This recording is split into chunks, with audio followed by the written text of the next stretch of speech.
Hi guys.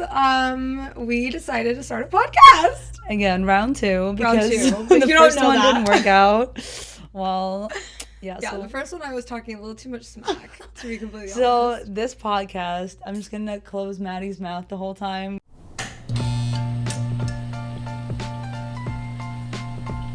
Welcome. I'm Maddie, I'm Kate. and we are roommates. Maddie fought me on this side. Maddie got the good side. This is my good. Okay, from the moment I met her, I said this side is my good side. So is like This side- 99% of population. It's not just your side. This side is my good side. everyone's- And she never had a good side. What Then do you mean I don't have a suddenly, good side? She has both good sides. So then suddenly, like 4 months into our friendship, she goes, starts wanting my side.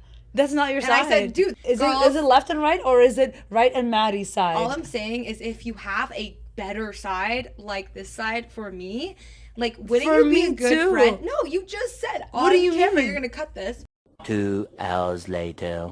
We should talk about men in LA, actually. I was just talking about this to a casting producer. Wink, wink. Had to Guys. shameless plug. Maddie is. I can't say it. Oh, I can't talk about it. Guys, I might be on a show. So I'm literally in the second round, and it is not a show that you would think it was. Here I am, like, I'm auditioning for The Bachelor, and it ends up being not that at all. I have to go somewhere else to date because LA boys are just the absolute worst. So if you're an LA guy watching this, sorry. Like, nobody in LA dates. That's the thing. Like, people come to LA thinking, oh my God, like, I'm going to find a boyfriend here. Yeah. Like, good luck.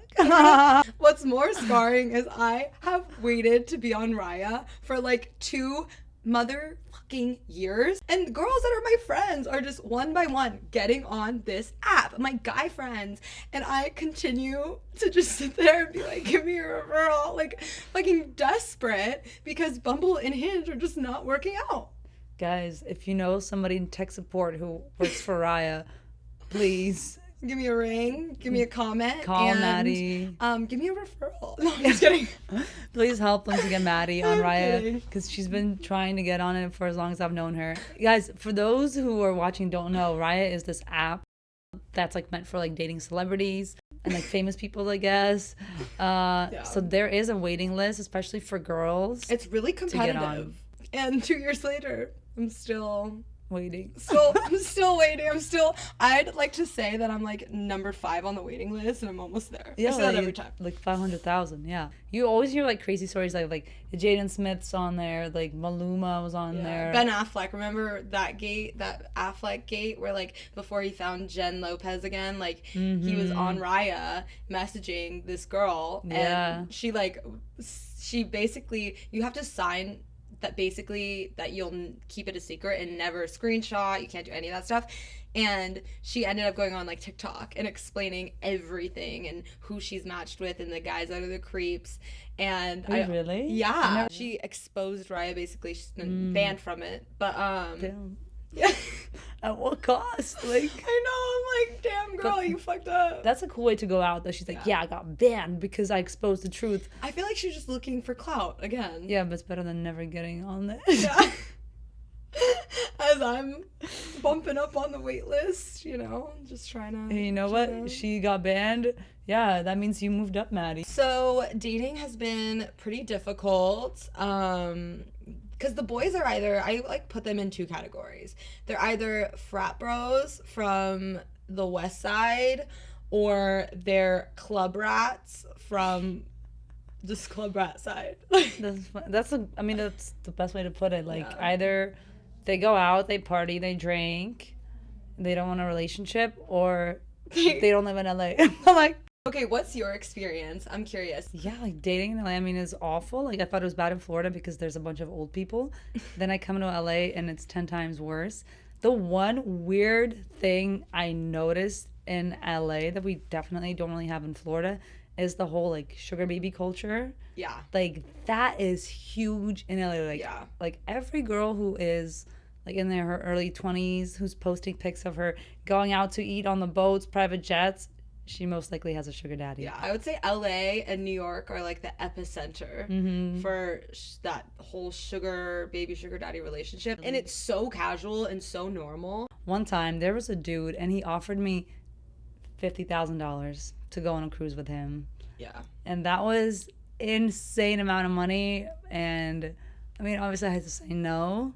Yeah. But that was a painful no. Girls here will have like 3 sugar daddies. Yeah. Like, it's not usually not just one, it'll be like a couple. Yeah. And that's why a lot of girls in LA like don't really work. I mean, they're living like a rough life. Like, they're having to like, you know, not care about what anyone thinks about them in public, you know. It's not like, it's just embarrassing. Like, for me, I could never like be seen with an old man in the public. That gives me anxiety, unless obviously What? I was gonna It gives you anxiety? I think I've dated older men. What's the cutoff? What's the oldest man you've dated? I'm embarrassed. 38. Was he 38 when you dated him? So now he's not 38? No, can we? How old is he now?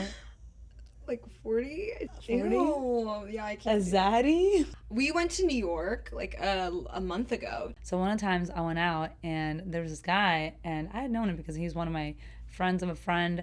So I went over to say hi, and he literally looks at me and pretends to be deaf and starts doing a sign language at me.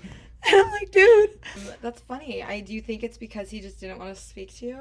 I don't know if he was trying to say like, oh, it's too loud in here, like in the mute language. What's like the craziest place or the craziest way that someone's asked you for your number?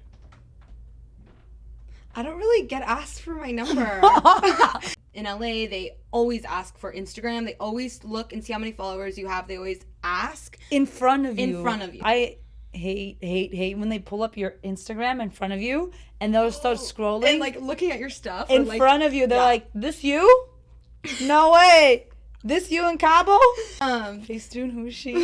What's that? Men have gotten so good at knowing what's a real number, what's not. Like, I don't know about you, I cannot give a fake number. I can't too. Because I feel guilty. No, I don't feel guilty. Nowadays, when you give someone your number, another reason why you should get IG, not numbers. When you give someone your number, they call you just to make sure that it's your number. In front of you. They'll call in front of you. That happens to me every single time. And part of me wants to give them a different number, but I already know they're going to call. Back in the day, it was give them the wrong number. And then now it's give them the right number, but then let them call you and let them see that they called you. But then when you leave them, block them. But like, why do women feel like we have to do that? Like, if I should be able, if someone asks for my number and I don't want to give someone my number, to say no without looking like a bitch. The fact is, if you don't want to give someone your number, you shouldn't. Have you had any, like, stalkers or any, like, crazy men? This is a great story. Have I had any stalkers? Yes. I have one right here. I think I've been pretty stalker free. Really? Yeah, I haven't had any stalkers that I know of. Like, have you? Yeah, I've had, like, 2. Maybe it was one person, but 2 separate. That's not normal. I don't think that's normal. Occasions. It was weird because it was in Florida too, and it was like separate timelines. You know, Yeah. It was one time it was in college. Like it's both times it's gotten so bad that I had to go to the police. Wait, what? I did not know that. Yeah. You've had to go to the police for stalking. Twice. Stalking? 2 different times. Yeah, because they like wrote a report and everything, and they asked me dumbass questions like, "Well, do you ever feel like you're walking and you turn around and someone's walking behind you?" Yeah, that's I was not. like, "No, but I know that someone is texting me saying I'm watching you. I know where you are. I know what you did." It's like I know what you did. What'd you do? it's like Pretty Little Liars stuff. Let's get dude. into that. What did you do, Kate? It was in college, like, you know, I think it was my senior year of college, and all of a sudden I start like getting these like weird messages, and they go to me and my ex. The weird part was that when I would go to a party and I would make little comments like, "Oh my god, look at all these guys over here are short," then I'd get a text message, something about how the guys were short at the parties. Like, it was weird. I stopped posting stuff on social media for like a year because I was so paranoid. Like, I was thinking maybe it's one of my friends, so I would start telling them different stories just to see what text comes back to me, but nothing ever like from my friends came back to me. That is so awful. You think it was a girl? Dude, it would be like, or do you know who it was? I still to this day I don't know who it is, but when I show the text to the police. They're like, it was a girl who wrote this, and I was like, how do you know? That could be a guy also who's trying to be a girl. I got paranoid. Like I couldn't even stand by the window because I was like, what if they're outside right now? Then one time it happened also like after graduation it happened again, like when I moved. It happened in like a similar thing. I got messages and it kept going, and it was happening. What if it was the same person? I thought about it, but it was happening like at work, and my coworkers were getting messages like about me. I started going like cracking it down really hardcore, like with all my coworkers. I was like, "Are you doing this? Like that's not okay if you are." Yeah. And we like started like eliminating people, but to this day, I don't know who it was. I think it's a girl. That's just from a girl's perspective, like. Yeah. Like, if it wasn't a guy basically saying you're beautiful stalking, then it was probably, like, some girl who just was jealous of you, too, you know? I could see that. You know what? Yeah. Because I could see that because, like... What did you do without me? How are we just now cracking that who this person is? Yeah. On camera. I went, years without knowing who it was. And now I think about it, you're right. Because there was just no guy who was interested in me. Like, there was zero. Like, no guys who were, like, lining up to date me. Like, it was probably a girl who's just interested in Ryan. And I thought it was all about me. I do have fans, guys. That's crazy. Never thought I'd say that. I love that. I am one of them. This girl commented, like, I wish I looked like you. And I just remember being so young and, like, thinking that with girls that I see on social media. Like, I wish I looked like you. I wish I had this. I wish I was skinnier. I wish I was taller. I wish I was, you know. And so it was really, it all came full circle when this one person, again, I'm not a celebrity. I'm not an influencer. I'm just me.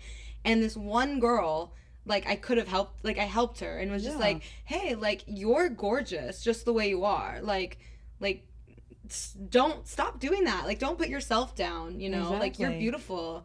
And it was a little girl. She was like, 13, 14. Maybe our next episode we'll talk about, like... Body dysmorphia. Body image. Talk about depression and anxiety and mental health and how LA mentally is not the best place for you if you are struggling. It is not. I was going to ask you, do you ever get hate comments?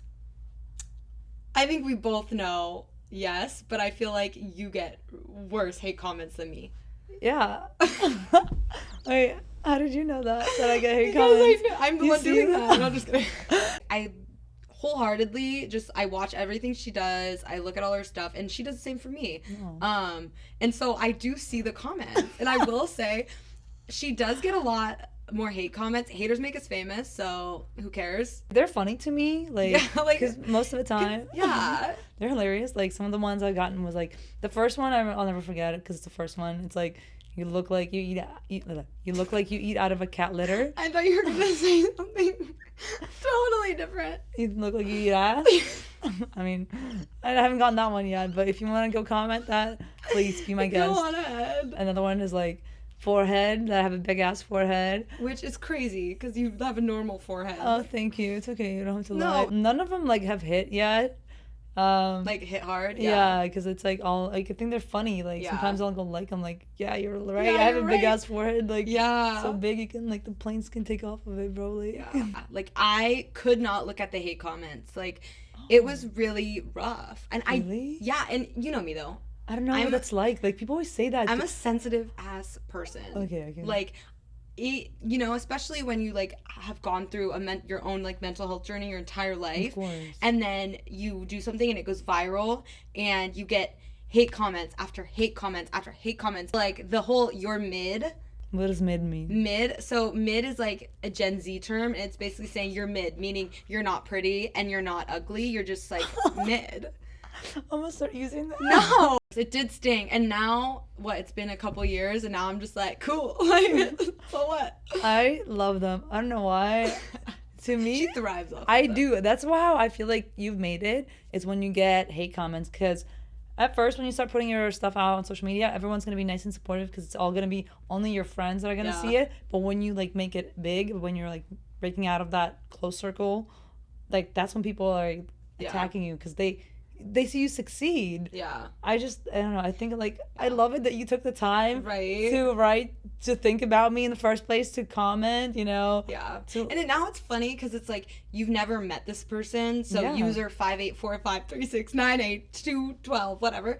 they are commenting on, something about you. I bet you're a bitch, or I bet you're this. And it's like, okay, like, who cares what user 589 like says? And once people around you tell you you're a bitch, or you're not nice, or you're ugly, or you're mid, or whatever, one, either get new friends, or two, maybe start going into yourself and thinking about who you are as a person. I can't imagine being like having celebrity hate, like I have Maddie hate. People hate me, like people hate Kate, like whatever. It's just random people, but like imagine. Speak for yourself. Fun fact, guys, I'm not from here. I'm from Russia, right? So like my English is not the best, and I'm not familiar with some of the terminology. So the other day we were going out with our friends, and these girls were like taking shots. And I was like, oh, you should probably like eat something. She goes like, no, I'm okay. I'm really heavyweight. And I was thinking, no, girl, you're not that heavy. Like, you're fine. How embarrassing. You're super skinny. You're fine. Eat something. I'm thinking this girl doesn't want to eat because she thinks that she's heavy. Like, who came up with that terminology in English? Like, English is broken, bro. Well, thank you guys for watching our first podcast. Please like, subscribe, hit the bell for notifications. Make sure to follow us on Instagram, TikTok, that too, LinkedIn, Snapchat, Clapper, Twitter, Skype, everything. Thanks, guys. Thanks, bye.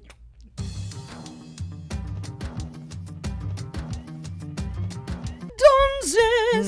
Never have to speak to you again, thank God.